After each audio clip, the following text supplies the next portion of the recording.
नहीं, जो मेरे को मेरे अपना लोकसभा से जो अपना परिणाम पता लग रहे हैं, तो उनमें जो मैं देख रहा हूँ टेलीविज़न के ऊपर में, जिन पे हम अपना पीछे दिखाई दे रहे हैं बीजेपी में, और वो जब मैंने पता किया तो कई सीटों पे हम ऑलरेडी जीत चुके हैं। तो जो भी रुझान है उससे बेहतर ही होगा। दिल्ली की जनता अरविंद केजरीवाल जी के सारे झूठों को पहचान चुकी है, वो किस तरीके से झूठ बोलने में माहिर हैं। और एक बात हम यहाँ पर ये भी मानते हैं कि 15 साल से भारतीय जनता पार्टी एमसीडी में है, तो कुछ एंटी इनकम्बेंसी रहती है, मगर उसके बावजूद भी दिल्ली की जनता एमसीडी के कामों से खुश थी। हमने दिल्ली में पार्कों में अच्छे काम किए, जिम लगवाए, झूले लगवाए, हमने हॉस्पिटल बनाए, हमने एमसीडी ने स्टेडियम बनाए, तो बहुत अच्छे काम किए। कोविड में हमने बहुत अच्छे काम किए एमसीडी ने। तो वो अपना दिल्ली की जनता ने देखा है और उसी के मुताबिक उन्होंने वोट डाला है। तो अभी मैं इस बात से पूरी तरीके से आश्वस्त हूँ कि हमारी सरकार बनेगी। जिस तरह से आप लोगों ने दिल्ली सरकार को एक्सपोज करने में कामयाब रहे थे, जनता ने उस पर आप लोगों ने साथ दिया है। देखिए, दिल्ली की जनता अभी जो हमारे मुख्यमंत्री का चेहरा है उसको पहचान चुकी है, और उनके सारे मंत्री एक एक करके जेल में जा रहे हैं। अभी बहुत जल्दी मनीष सिसोदिया जी का भी नंबर आने वाला है, और हम वो अगर कोई भी गलत काम करेंगे तो भारतीय जनता पार्टी उसको एक्सपोज करेगी, क्योंकि उन्होंने दिल्ली की जनता से वायदा किया था और वो अपने वायदे से बार बार भागती रहती है।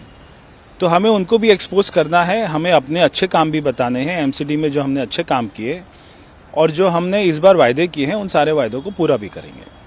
आई लव यू टू। जितने कैंडिडेट्स जीते हैं उन सब लोगों को बहुत बहुत बधाई। आम आदमी पार्टी वाले जो जीते हैं उनको भी बधाई, भारतीय जनता पार्टी वाले जो जीते हैं उनको भी बधाई, कांग्रेस वाले जो जीते हैं उनको भी बधाई, निर्दलीय जो जीते हैं उनको भी बधाई, और जो हारे हैं उनसे मैं निवेदन करना चाहता हूं कि मायूस मत होना, दिल्ली को ठीक करने में हम आपका भी सहयोग लेंगे।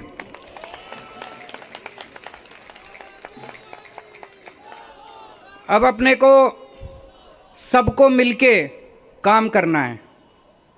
मेरी सबसे अपील है सभी कैंडिडेट से, सभी पार्टियों से, कि बस राजनीति आज तक की थी, आज तक जितनी राजनीति करनी थी कर ली। अब अपने को सबको मिलके काम करना है, सबको मिलके दिल्ली ठीक करनी है। इसमें मैं बीजेपी का भी सहयोग चाहता हूं, इसमें मैं कांग्रेस का भी सहयोग चाहता हूं, मैं सबका सहयोग चाहता हूं।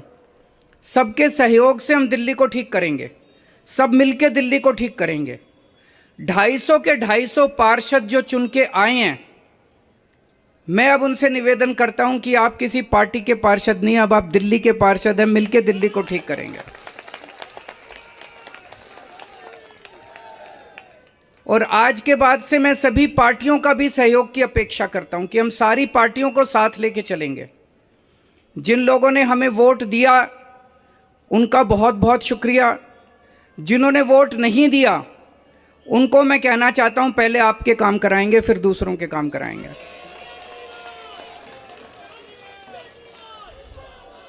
हमें दिल्ली को ठीक करने में सबके सहयोग की जरूरत है, और खासकर हमें केंद्र सरकार की मदद भी चाहिए, केंद्र सरकार का सहयोग भी चाहिए।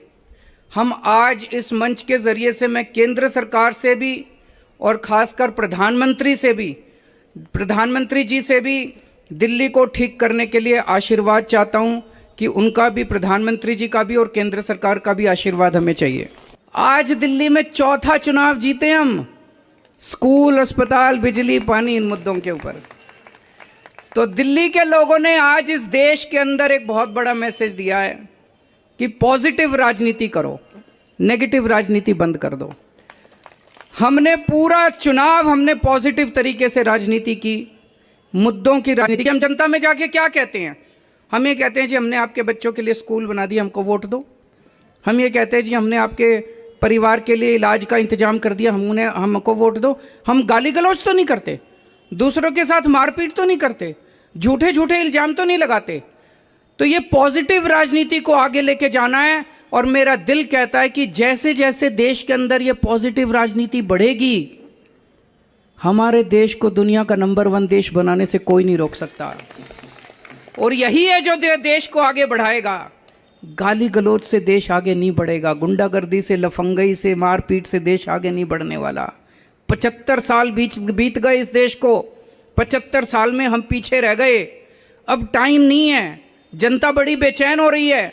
अब अगर अपने को, अपने देश को आगे ले जाना है, पॉजिटिव राजनीति करनी पड़ेगी, विकास की राजनीति करनी पड़ेगी। स्कूल, अस्पताल, बिजली, पानी, ये असल मुद्दे हैं जिसकी वजह से देश परेशान है, इनकी राजनीति करनी पड़ेगी।